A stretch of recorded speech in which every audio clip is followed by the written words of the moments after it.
आज का दिन वास्तव में विशेष है।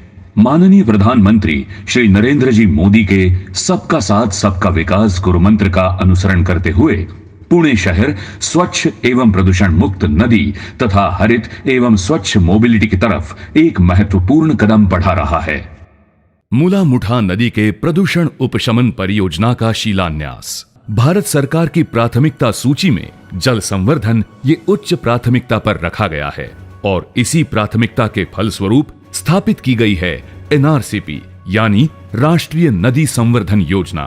फैलता भौगोलिक विस्तार एवं बढ़ती लोक संख्या के चलते सीवेज उत्पादन में बढ़ोतरी होना स्वाभाविक है, जिसके लिए मुला मुठा के न्यूनीकरण क्षेत्र में 396 दशलक्ष लीटर प्रतिदिन क्षमता के 11 सीवेज प्रकल्प एवं 55 किलोमीटर लंबी सीवेज वाहक पाइपलाइन प्रस्तावित की गई है।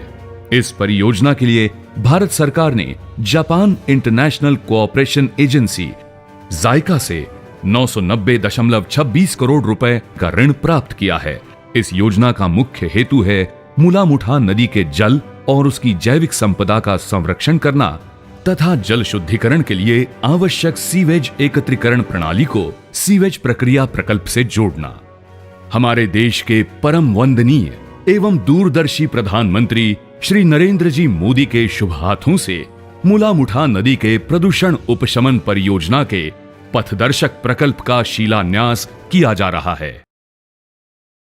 मुला मुठा नदी पुनरुज्जीवन प्रकल्प का शिलान्यास।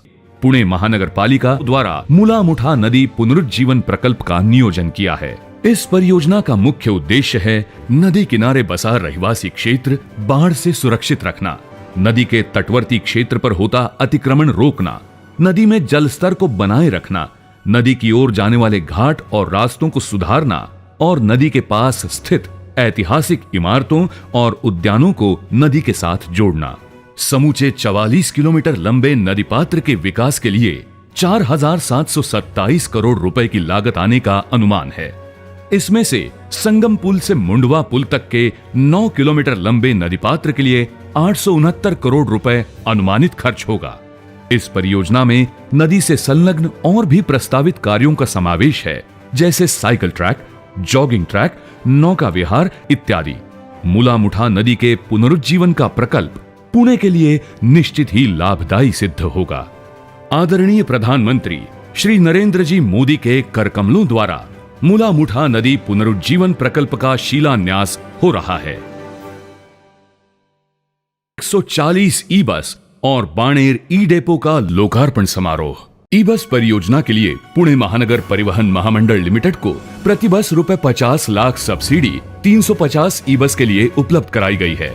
ये 70 ई बस अत्याधुनिक सुविधाओं के साथ बाणेर ई डेपो से संचलन के लिए कॉन्ट्रैक्चुअल मोड पर 35 AC/DC चार्जर्स के साथ EVEY ट्रांस प्राइवेट लिमिटेड ने विकसन करके प्रतिदिन 200 किलोमीटर परिवहन सेवा देने का नियोजन है। 150 ई बस द्वारा 2 करोड़ किलोमीटर का संचलन पूरा किया है। PMPML महाराष्ट्र में सबसे अधिक ई बस सेवा देने वाली पहली शहरी परिवहन संस्था बनके इसमें आज तक मार्च 2022 तक फेम 2 द्वारा प्राप्त होने वाली 150 ई बस को मिला के 8 ई डेपो द्वारा 650 ई बसेस शहरवासियों को उपलब्ध होंगी। पुणे एवं पिंपरी चिंचवड़ महानगर पालिकाओं के शहरवासियों के लिए प्रदूषण मुक्त, वातानुकूलित, आरामदायी तथा फायदेमंद सार्वजनिक परिवहन की सेवा देने के लिए ई बस को प्राथमिकता दर्शाई गई है। आदरणीय प्रधानमंत्री श्री नरेंद्र जी मोदी के शुभ हाथों से 140 ई बस और बाणेर ई डेपो का लोकार्पण हो रहा है।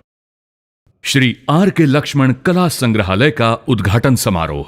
पद्म भूषण, पद्म विभूषण और रमन मैगसेसे जैसे पुरस्कारों से सम्मानित विश्व विख्यात व्यंग्य चित्रकार श्री R.K. लक्ष्मण जी की स्मृति को समर्पित कला गलियारे का निर्माण पुणे महानगर पालिका द्वारा बालेवाड़ी पुणे में किया गया है। लगभग 30,000 व्यंग्य चित्रों की संपदा के धनी श्री R.K. लक्ष्मण जी अपने तीखे व्यंग्य चित्रों के लिए प्रसिद्ध थे। प्रसिद्ध टीवी धारावाहिक मालगुडी डेज ने श्री लक्ष्मण को घर घर में पहुंचा दिया। इस धारावाहिक पर आधारित एक ऑडियो विजुअल मॉडल भी इस गलियारे में दिखाया जाएगा। R.K. Lakshman Museum is a vision of our Honorable Prime Minister Shri Narendra Modi ji.